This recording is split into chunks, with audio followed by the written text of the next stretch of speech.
There's nothing in the dark that's not there in the light.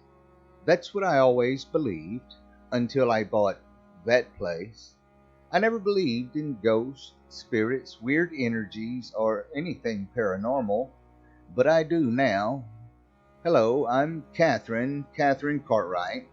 I bought the property where a place called Barnaby's, an old grocery store, used to be until a freak storm hit, but that's a different story. I'm originally from Southern California. Yep, I'm a SoCal girl. My friends call me Kitty Cat, as in meow.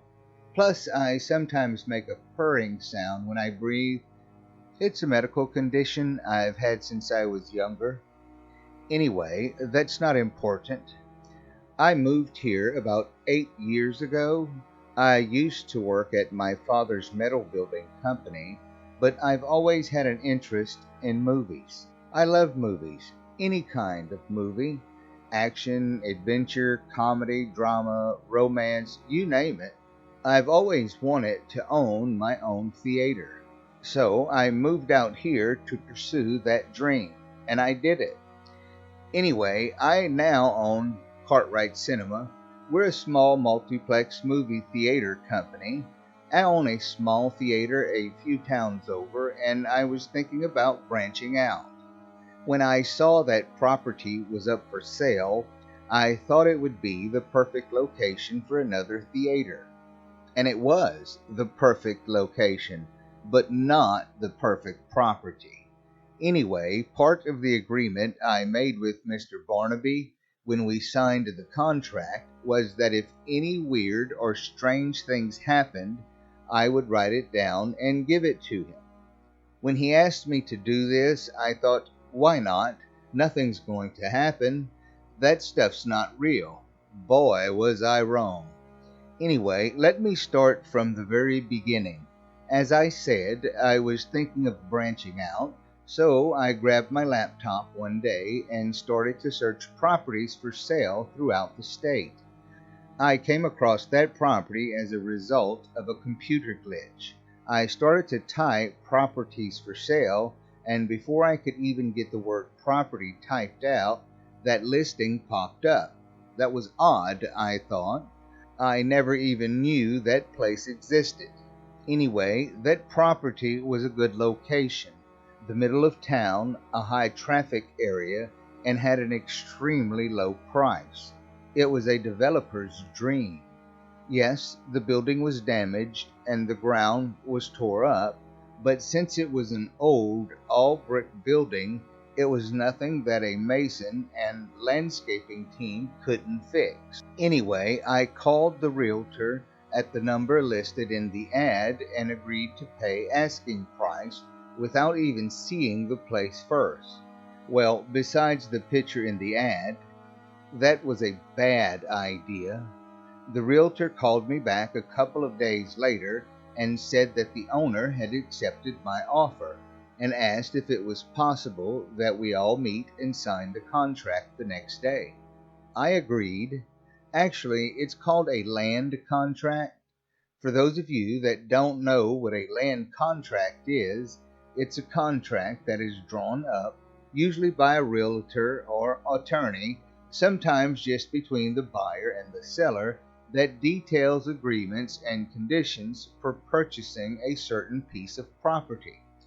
Anyway, the next day came.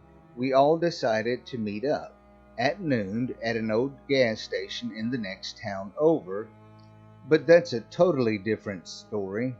I arrived first and went inside to get an energy drink. The cashier kind of creeped me out a little bit, so I got out of there as fast as I could. Anyway, the realtor arrived next in his shiny new Cadillac Escalade. It must be nice. I am still rolling around in a '98 Dodge Caravan. Mr. Barnaby was the last to arrive. He said to call him Pat, but it's a respect issue, so I prefer to call him Mr. Barnaby. Anyway, he came rolling up, an old bright purple short bus that he converted into his own personal RV. That thing was cool, besides the color. It looked like a big Barney bus. I wonder if his color choice had anything to do with his last name. You know, Barney, Barnaby. I don't know. Anyway, he let me check it out after we signed the contract and said that he was going to do some traveling just to get away from everything. If I knew then what I know now, I would have went with him. Anyway, we discussed the conditions and agreement, made a few changes, which included a 48-hour return clause, which meant I could return the property to Mr. Barnaby within 48 hours of purchase if I chose to do so. It was his idea because, in his words, you have no idea what you're dealing with. I just blew it off, and finally we agreed on a contract right there in the middle of a parking lot. The price never changed, though. We both signed the contract on the side of the bus.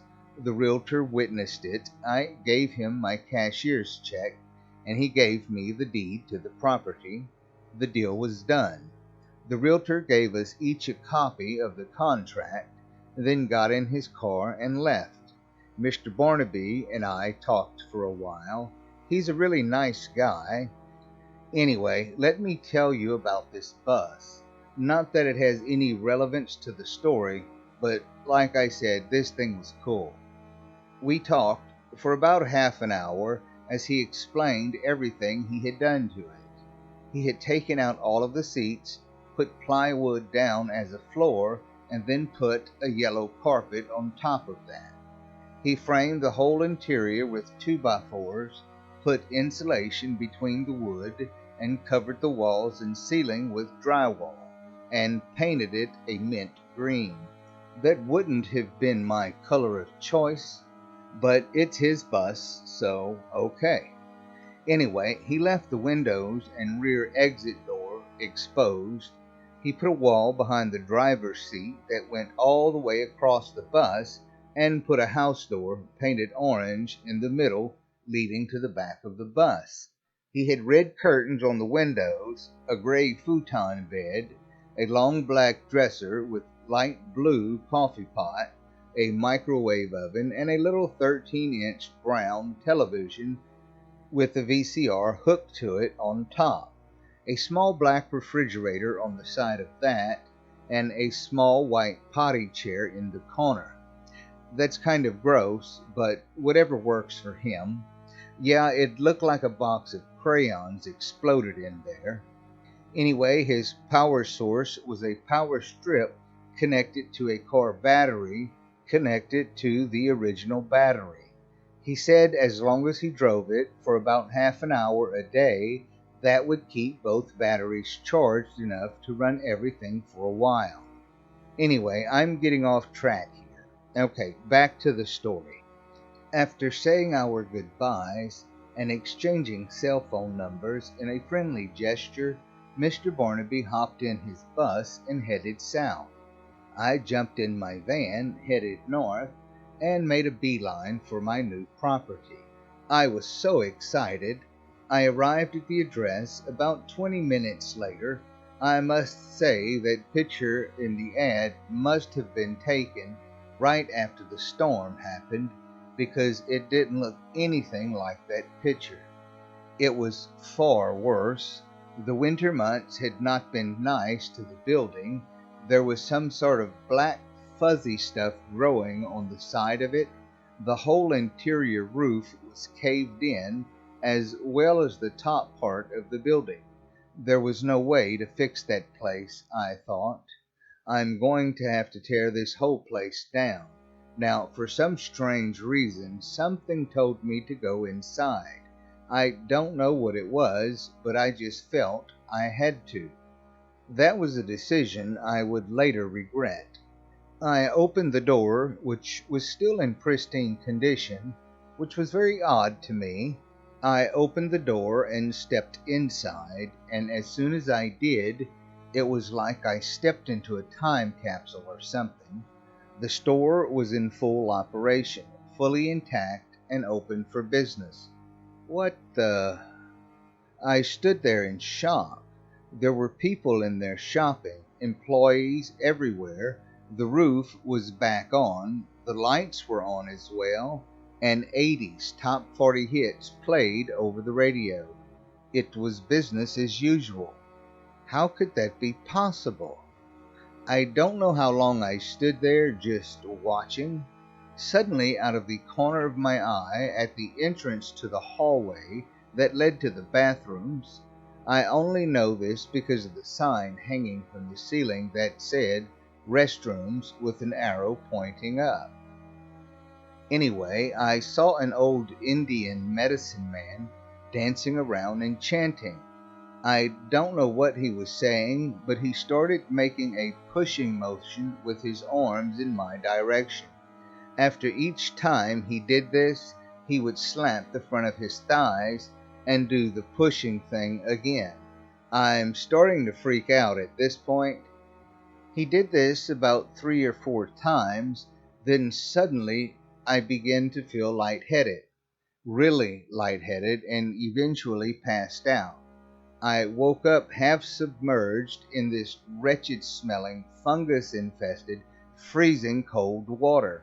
I opened my eyes to see 5 Native Americans in a circle staring down at me.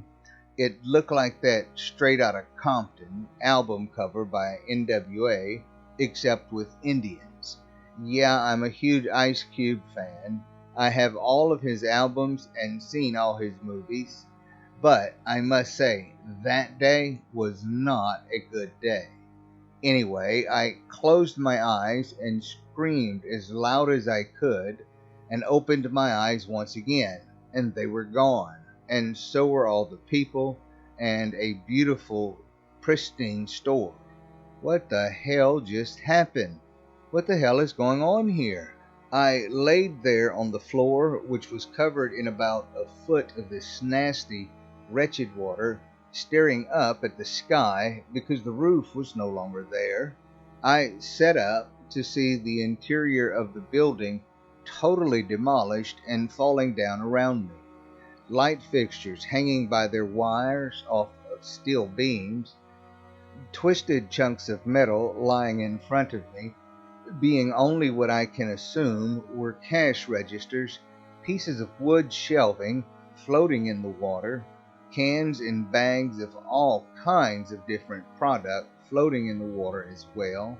I felt something hit my right thigh. I looked down and saw a severed hand. I jumped to my feet and screamed like I was losing my mind as I ran out the door soaking wet.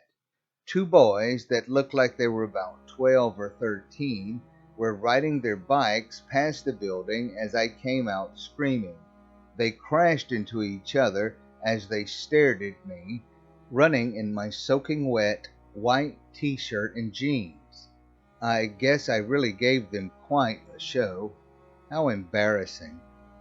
Anyway, I hopped in my van, called Mr. Barnaby, told him what happened, and that I was invoking the 48-hour clause. The deal is off. I wanted my money back, and he could keep that place. I swear I could hear the corners of his mouth rising up to form a smile as he nonchalantly said, "Okay, I thought you would." We agreed to meet at the realtor's office the next day, where I handed him back the deed to the property, and he gave me back my check. We shook hands and I left. I am done with that place.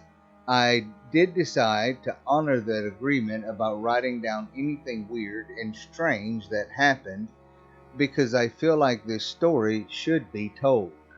About 2 weeks later, curiosity got the best of me. I decided to make the drive back down there. I wanted to take a selfie with that place that changed my whole attitude about the paranormal. I'm no longer a skeptic. That stuff is real. Anyway, I drove down there and stood on the sidewalk across the street with my back to the building. I pulled out my cell phone from my pocket, turned on the camera, reversed the camera, and shot. I took a picture of me with that dilapidated building in the background. I put my phone back in my pocket, hopped in the van, and drove home. After about 2 hours, I finally got the nerve to look at the picture. What I saw terrified me to the point of tears. It was a picture of me with the building in the background, but on the grass surrounding it were transparent images of Native Americans. They were everywhere. I quickly deleted that picture from my phone. That was about 6 months ago. Today, right before I started writing this, I received a call from Mr. Barnaby. We talked every now and then. Anyway, he said that someone made him an offer that he couldn't refuse and that he wanted to invite me to the grand opening of Barnaby's happening next week. Who knows? Maybe I'll go.